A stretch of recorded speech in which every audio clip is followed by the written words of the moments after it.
दंडोत वंदना अनेक बार, सर्व कला समर्थ, डोलन ते राखो प्रभु, नानक दे कर हथ। इसी प्रकार अपना ध्यान सुंदर सिंहासन पर विराजमान श्री परमहंस महान विभूतियों के एवं हाजर हजूर श्री सद्गुरुदेव महाराज जी की ओर लगाते हुए प्रेम सहित मिलकर बोलना जयकारा बोल मेरे। गुरुमुखो श्री अमरवाणी में वचन आया है, बड़ी खुशकिस्मती से मिली है तुझे ये जिंदगी, इस जिंदगी को पाकर कर ले मालिक की बंदगी। गर की ना बंदगी तो फिर किया ही क्या, ऐशो इशरत में गया वक्त हाथ आए ही क्या। ये जन्म नहीं मिला यूं ही गवाने के लिए, ये गनीमत वक्त मिला है प्रभु को पाने के लिए। महापुरुष फरमाते हैं, बड़ी खुशकिस्मती से मिली है तुझे जिंदगी कि ऐ जीव, तेरा इस संसार में आने का असली प्रयोजन क्या है? केवल मालिक की भक्ति करना और आवागमन के चक्कर से आजाद हो जाना। अगर तूने इस मानुष देही को पाकर मालिक की बंदगी ना की तो फिर किया ही क्या। तेरा सारा जीवन ऐशो इशरत में ही चला गया। अगर तूने मालिक की बंदगी नहीं की तो फिर तेरा यहाँ आना सफल नहीं हो सका। इसलिए महापुरुष फरमाते हैं कि इस नर नारायणी देही को पाकर तू केवल क्या कर, मालिक की बंदगी कर और आवागमन के चक्कर से आजाद हो जा। एक प्रसंग आता है, एक पिताजी अपने बालक को 100 रुपए देकर बाजार में भेजते हैं कि लो बेटा 100 रुपए लो और बाजार से अच्छे फल ले आओ। जब वह बालक बाजार में जाता है फल लेने के लिए तो वहां पर एक मदारी तमाशा दिखा रहा होता है। जैसे और संसार के समस्त जीव मानुष उस मदारी के तमाशे को देख रहे होते हैं, वह बालक भी उस मदारी के तमाशे को देखने में व्यस्त हो जाता है। वह भूल जाता है कि मैं बाजार में अच्छे फल लेने के लिए आया था।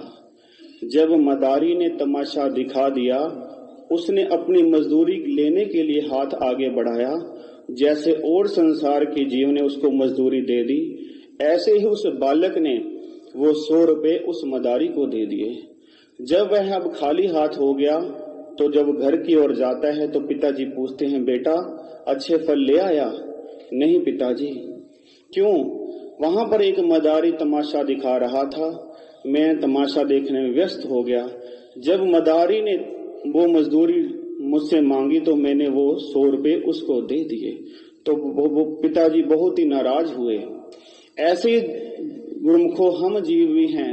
उस परमात्मा ने हमें श्वासों रूपी अनमोल पूंजी देकर इस संसार में भेजा है।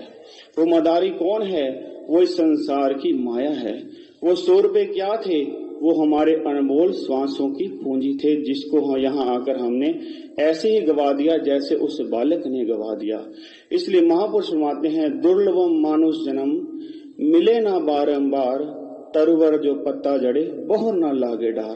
कि ऐ जीव, यह जो मानुष की देही तुझे प्राप्त हुई है, यह बार बार मिलने वाली नहीं है। जैसे एक वृक्ष की टहनी से एक पत्ता नीचे गिर जाए तो वह दोबारा लग नहीं सकता, ऐसे ही मानुष की देही है। एक बार अगर हमारे हाथ से फिसल गई तो फिर बहुत ही मुश्किल होगी हमें इसे प्राप्त करने के लिए।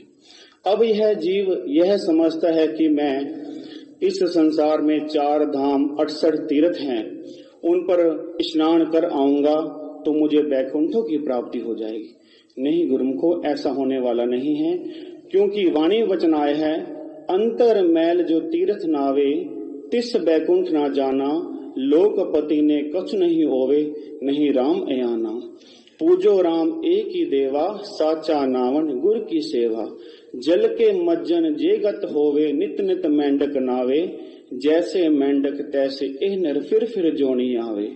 मनो कठोर बने मनारस, नरक ना बांचा जाई, हर का संत मरे हडम्बे, सगली सैन तराई। दिवस नारायण वेद ही शासन, तहां बसे निरंकारा, ए नर किसे द्यावे बावरिया संसारा। अगर हमारे मन के अंदर काम, क्रोध, लोभ, अहंकार रूपी मैल जमी हुई है, अगर हम तीर्थों पर जाकर स्नान करेंगे, क्या वो मिट जाएगी? नहीं गुरुमुखो, वह मिटने वाली नहीं है। उन तीर्थों पर तो एक समय में भगवान आए थे। उन्हीं तीर्थों के सरोवर में जो मेंढक, मछली इत्यादि हैं, वो तो सदा ही उसके अंदर रहते हैं, वो तो हर रोज ही स्नान करते हैं, तो वो मुक्त क्यों नहीं हो गए? नहीं गुरुमुखो, ऐसा होने वाला नहीं है। अगर हम भी उन तीर्थों पर जाकर स्नान करेंगे तो हम मुक्ति को प्राप्त नहीं कर सकते। परम संत कबीर साहब जी ने वचन फरमाया है, जब वो उनका अंतिम समय आया तो वो हड़म्बा जगह में चले गए, क्योंकि उस समय यह कथा प्रचलित थी कि कोई अगर बनारस में मृत्यु को प्राप्त होता है तो उसे बैकुंठों की प्राप्ति होती है, और अगर कोई हड़म्बा जगह में मर जाता है उसे नरकों की प्राप्त होती है। तो परम संत कबीर साहब जी अपने अंतिम समय हड़म्बा में चले गए। उन्होंने यह हमें दर्शा दिया कि अंतिम समय अगर कोई जीव हड़म्बा में मर जाए या काशी में मर जाए, उसे नरक नहीं मिलते या स्वर्ग नहीं मिलते। अगर इस जीव को बैकुंठों की प्राप्त करनी है तो उसे माल्य की भजन बंदगी करनी ही पड़ेगी। इसलिए गुरुमुखो, अगर हमें उस सचखंड की प्राप्ति करनी है तो हमें समय के संत सतगुरु की चरण शरण में आना ही पड़ेगा। वाणी में वचन आया है, सतगुरु सुख सागर जग अंतर, और थाए सुख नाई, होमे जगत दुख रोग व्याप्या, मर जावे रोमे धाई। प्राणी सतगुरु सेवेता सुख पाए, नहीं ता जन्म जाएगा जन्म गवाए। अगर हमें सच्चे सुख को पाना है तो हमें समय के संत सत्पुरुषों की चरण शरण में आना ही पड़ेगा, उनके बनाए हुए नियमों पर चलना ही पड़ेगा। वो नियम क्या हैं? हमारे श्री सद्गुरुदेव महाराज जी ने जो 5 नियम बनाए हैं, श्री आरती, पूजा, सेवा, सत्संग, सुमिरन और ध्यान, नित्य श्रद्धा से जो करे निश्चय हो कल्याण। इसलिए गुरुमुखो, हमारा बड़ा ही सौभाग्य है, समय के संत सत्पुरुषों की चरण शरण प्राप्त है, उनके बनाए हुए नियमों पर चलकर अपना लोक और परलोक सुहेला करें। बोलो जयकारा।